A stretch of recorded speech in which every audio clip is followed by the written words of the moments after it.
Hello, everybody. This is Kashikawa, and we are here with our TMT attorney, Douglas Singh, and he's also our legal analyst. And we're going to talk a little bit today about a hearing that's going to be going on at the state Supreme Court on Thursday. Yes. There's going to be oral arguments for an issue called the consent to sublease. Now, I think a lot of people are familiar with the other topic, which is the conservation district use permit, which was just issued, and the opponents filed appeal for that as well. But let's talk about this particular issue. It's a little fuzzy for a lot of folks. Maybe you can explain it because TMT is not a party to this case, but how does it impact the project? And maybe we can just go from there, a Sure. little history of it. Sure. So, in order to build the observatory, TMT needs access to 5 acres out of the astronomy precinct.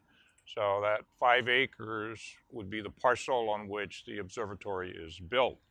In addition, TMT needs a roadway to that parcel of about 3 acres. So it's about 8 acres involved in this. So in order to acquire the right to build on that, we need to obtain a sublease from the University of Hawaii. So that sublease was granted in early 2014. But under the university's master lease with the state and DLNR, or the Board of Land and Natural Resources, the board must consent to the sublease. So that consent to the sublease went to the board in June of 2014, and it was granted in July of 2014. The sublease consent was then appealed by Mr. Flores, who argued that that sublease consent should be part of a contested case proceeding. And we have argued otherwise. Now, we are not a party to that because the proceeding involved the university as the master lessee and the state as the master lessor. So TMT was not involved in the proceeding as a party. We are involved, of course, because we are looking for or to obtain that sublease. Now, what is UH and the state and even TMT? What do they hope that the court will rule on?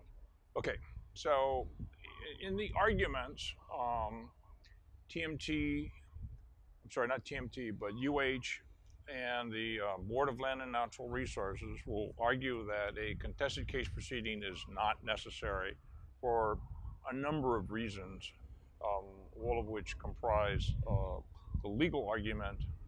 And the case precedent for that is the Sandy Beach case, which occurred a long time ago, but it establishes 3 requirements for a contested case proceeding to be held.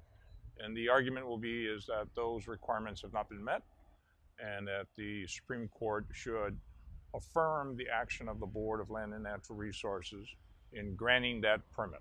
Okay, so after the oral arguments on Thursday morning, are there any other legal steps, steps in the legal process following that? Yes, the one final step would be for the Supreme Court to issue its decision.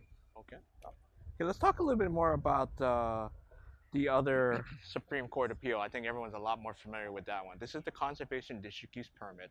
Yes. I think all of our viewers know that there was months of contested case hearings in Yes. Hilo. Yes. The state land board last fall decided to issue the permit, which would allow construction of TMT on Mauna Kea.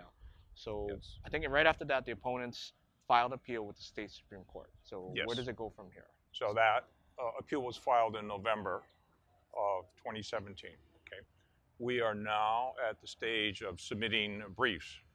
The appellants, the interveners, have filed their opening briefs. So the state, the university, and TIO, which is a party to this proceeding, are preparing their answering briefs. Those will be filed, the first one on March 28th, and there are 4 separate appeals, and the other 3 will be filed on April 9th. So it kind of goes back and forth where one side can file briefs, the other side has a chance Yes. to kind of file briefs to Yes. refute arguments, right? Each side has a chance to do so. Present their arguments, yes. Okay.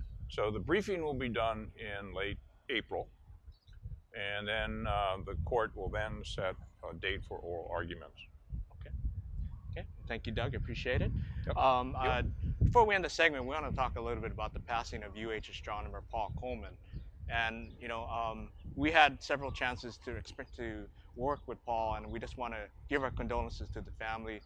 He's not only was a great expert on astronomy, but he was also very passionate, not only in supporting TMT, but in passing on knowledge about astronomy to students and the public alike. We want to give our thoughts and prayers to the family at this time. We understand that funeral services will take place later this week. So again, we want to thank you, Paul, for all your support during this time, during the TNT process. With that, we'll wrap it up and see you next time. Aloha.